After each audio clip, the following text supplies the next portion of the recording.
మన ప్రభువును రక్షకుడైన యేసుక్రీస్తు నామంలో మీ అందరికీ నా వందనాలండి.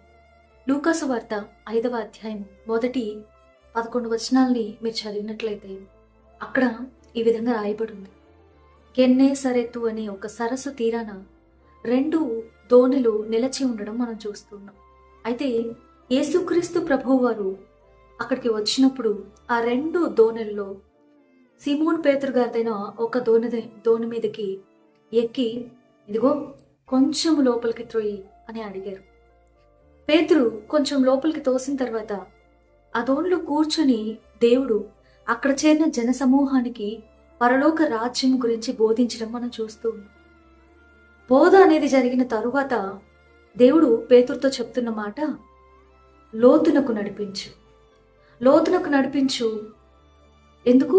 చేపలు పట్టేందుకు. అయితే పేతురు చెప్తున్నాడయ్యా, రాత్రంతా ప్రయాసపడ్డాను, ఏమీ దొరకలేదు, కానీ ఇప్పుడు నువ్వు చెప్తున్నావు కాబట్టి నీ మాటను త్రోసివేయకుండా నేను చేస్తాను అని చెప్పి లోతునకు నడిపించినప్పుడు ఒక్క కాదు, పేతురు ఊహించినంత చేపల రాశి కాదు, 2 దోణెలు నిండునట్టుగా విస్తారమైన చేపలని పట్టినట్టు ఆ యొక్క అంత చేపల మొత్తానికి మనుషులందరూ విస్మయం పొందినట్టు మనం చూస్తూ ఉన్నాం.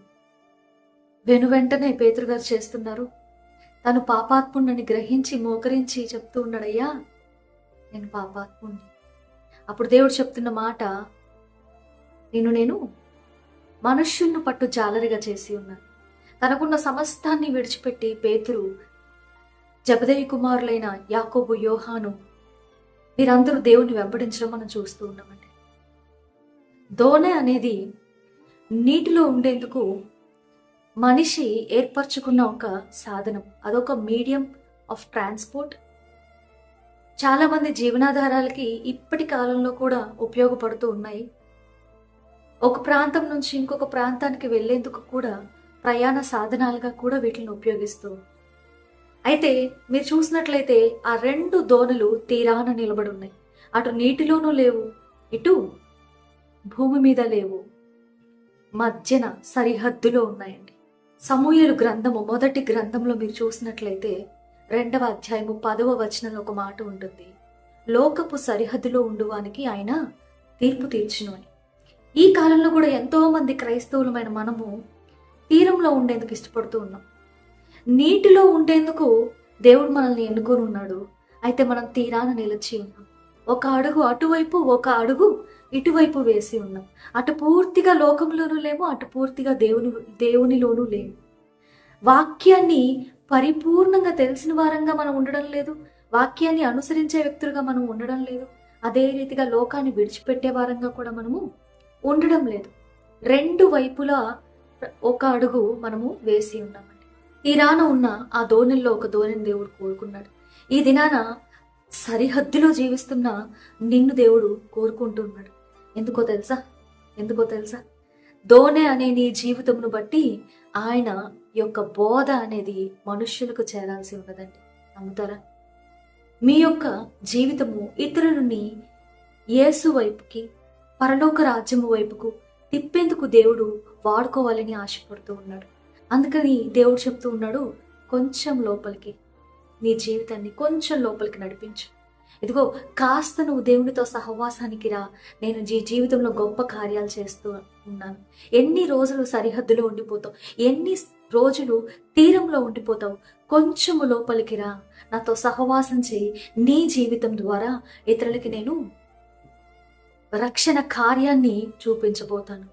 నీ జీవితంను బట్టి ఆ యొక్క వెలుగు అనేది ఇతరుల మీద ప్రకాశించబడుతుంది. పరలోక రాజ్యానికి ఒక మార్గం అనేది ఏర్పరచబడుతుంది అని దేవుడు మాట్లాడుతున్నాడు. అయితే తీరంలో ఉన్నారా? సరిహద్దులో జీవిస్తూ ఉన్నారా? కంఫర్టబుల్గా లైఫ్ లీడ్ చేయాలి అని ఆశపడుతూ అటు ఒక అడుగు ఇటు ఒక అడుగులో ఉన్నారా? దేవుడు ఈ దినాన్ని మీతో చెప్తున్నాడండి, కాస్త లోపలికి రా. అయితే దేవుడు లేకుండా రాత్రంతా పేతురు ప్రయాసపడ్డాడు. ప్రయాసకి ఏది ఫలితం లేదు. అతనికి తెలియదా ఎంత లోతునకు నడిపించాలి, ఎంత లోతులో చేపలు ఉంటాయి, ఏ సమయంలో చేపలు ఉంటాయి, ఇవన్నీ అతనికి తెలుసు. కానీ తన సొంత టాలెంట్ మీద, తన సొంత శక్తి మీద, తనకున్న సొంత నాలెడ్జ్ మీద ఆధారపడ్డాడు. కానీ ఏది పొందుకోలేకపోయాడు. ప్రయాస మాత్రమే మిగిలింది. ముందుగా దేవుడు ఆ పేతురు గారి యొక్క ధోరణిని ఉపయోగించి తను చేయాలనుకున్న కార్యాన్ని చేసిన తరువాత చెప్తూ ఉన్నాడు, లోతునకు నడిపించు. దేవుడు మనతో ఉన్నప్పుడు మనము లోతునకు నడిపింపబడతామండి. ఆత్మ కార్యాలని మనం చూస్తాం. అందుకే దేవుడు చెప్పాడు, ముందుగా మీరు దేవుని రాజ్యాన్ని, నీతిని వెతకండి, ఆ తర్వాత మీకు కావాల్సినవన్నీ మీకు అనుగ్రహించబడతాయి. దేవుడు నడిపించినప్పుడు, దేవుని యొక్క డైరెక్షన్లో మనం నడిచినప్పుడు మన కనులకు తెలీదు అక్కడ ఏముందో. పేతురుకి తెలియదు అక్కడ చేపల రాశి ఉన్నట్టు. పేతురుకి తెలియదు అక్కడ వేస్తే వల తను తన సమస్య నుంచి విడుదల పొందుకుంటాడు అని చెప్పి. తను ఎదురు చూస్తున్నది కొంచెమే, కానీ దేవుని యొక్క ప్రణాళిక చాలా ఘనమైనది. నీ తలంపుల కంటే, నీ ఊహ కంటే అతి శ్రేష్టమైనది, నువ్వు అసలు ఊహించలేనిది, విస్మయం ఉండేది నీ జీవితంలో దేవుడు చేయబోతున్నాడు. ఎప్పుడు తెలుసా? లోతునకు నడిపించినప్పుడు. దేవుడు నీతో ఉన్నాడు. ఆయన చెప్తూ ఉన్నాడు, లోతునకు నడిపించు. వాక్యపు లోతులోనికి నువ్వేం చేయాలి? నడవాలి. నీ యొక్క జీవితము దేవుని యొక్క ప్రేమ యొక్క లోతుని, వెడల్పుని, ఎత్తుని, వీటన్నింటిని గ్రహించాలి. ఎప్పుడైతే నువ్వు లోతునకు దేవునితో పాటు నడుస్తావో గమనించండి, విస్మయం ఉంటారంట. ఇంకొకరు కూడా తీరాన ఉన్న ఇంకొక దోణ కూడా ఏమైంది, వీరికి సహాయం చేసేందుకు లోపలికి వచ్చిందంట. దేవుడు నీ జీవితం ద్వారా గొప్ప కార్యాలను చేయబోతూ ఉన్నాడు. నువ్వు ఊహించిన దానికంటే శ్రేష్టమైనది దేవుడు నీకు ఇవ్వబోతూ ఉన్నాడు. అయితే నువ్వేం చేయాలి? లోతునకు నడవాలి. ప్రియ సహోదరి, సహోదరుడా, ఈ దినాన మీరు వాక్యపు లోతునకు నడిచేందుకు ఇష్టపడుతూ ఉన్నారా? కేవలం ఇహలోక ఆశీర్వాదాల వెనకాలే పరిగెడుతూ ఉన్నారా? వాక్యాన్ని ధ్యానించేందుకు, ఆ వాక్యానుసారంగా జీవించేందుకు సిద్ధంగా లేరా? ఈ దినాన మార్చుకోండి. ఈ దినాన నామకార్థపు క్రైస్తవులుగా నిలిచిపోకండి. వాక్యాన్ని వినేవారుగా మాత్రమే ఉండకండి, ఆ వాక్యానుసారంగా జీవించేవారుగా ఉండండి. దేవుడి దినాన్ని మిమ్మల్ని పిలుస్తూ ఉన్నాడు. నాకు చోటిస్తావా? ధోని అనే నీ జీవితంలో నాకు చోటిస్తావా? నీ ద్వారా నేను గొప్ప కార్యాలు చేయాలి అని ఆశపడుతూ ఉన్నాను. నీ ద్వారా ఎంతో మందిని పరలోక రాజ్యం వైపు నడిపించాలి అని ఆశపడుతూ ఉన్నాను. అంత మాత్రమే కాదు, నిన్ను లోతునకు నడిపించి నీ జీవితంలో గొప్ప కార్యం చేయాలి అని ఆశపడుతూ ఉన్నాను. నా మీద ఆధారపడ్డం నేను నీకు నేర్పించాలి అని ఆశపడుతూ ఉన్నానని దేవుడు అడుగుతున్నాడండి. ఒకవేళ ఈ దినాన దేవుడు మీతో మాట్లాడుతున్నట్లయితే ఒప్పుకొని తీసుకోండి. దేవా, ఇక నా జీవితము తీరపు జీవితం కాదయ్యా, సరిహద్దులో నేను ఉండనయ్యా. ఇదిగో నిన్ను వెంబడించే వ్యక్తిగా నేను ఉంటానయ్యా, నీ మీద ఆధారపడే వ్యక్తిగా నేను ఉంటానని అయ్యా అని చెప్పి తీర్మానం చేసుకుంటారా? దేవుడు మీకు సహాయం చేస్తాడు. దేవుడి వాక్యాన్ని దీవించును గాక. Praise the lord.